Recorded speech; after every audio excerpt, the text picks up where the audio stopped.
చాలా మంది అపవాదితో పోరాడుతున్నామండి, మేము గెలవలేకపోతున్నామని అంటారు. అసలు వాడికి మనకి పోరాటం ఎందుకు? ఆల్రెడీ ప్రభువైన యేసుక్రీస్తు వాడిని గెలిచేశారు కదా. మీరు చూడండి, పక్షిరాజు ఏదన్నా దేనితో యుద్ధం చేయాలనుకుంటే భూమి మీద చేయదు, దాని కాళ్ళ చేత పట్టుకెళ్ళిపోతుంది పైకి. ఇప్పుడు అంటే సర్పాన్ని మీరు ఎప్పుడైనా యూట్యూబ్లో వీడియో చూస్తే, మీరు ఆ సర్పాన్ని పెట్టుకొని పైకి తీసుకెళ్ళిపోయింది అనుకోండి పక్షిరాజు, దానికి బలం లేదు.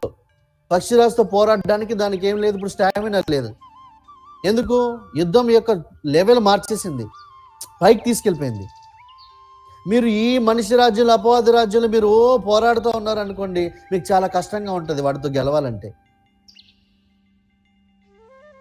అదే మీరు దేవుని రాజ్యంలో నిత్య జీవం ద్వారా ఉన్నారు, అక్కడి నుంచి మీరు ఉన్నారు.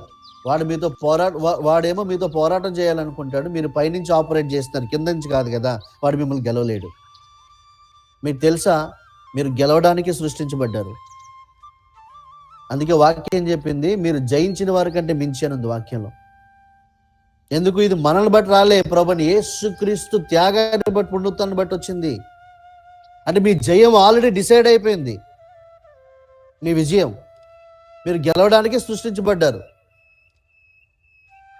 అంటే ప్రతిరోజు గెలవచ్చు మీరు.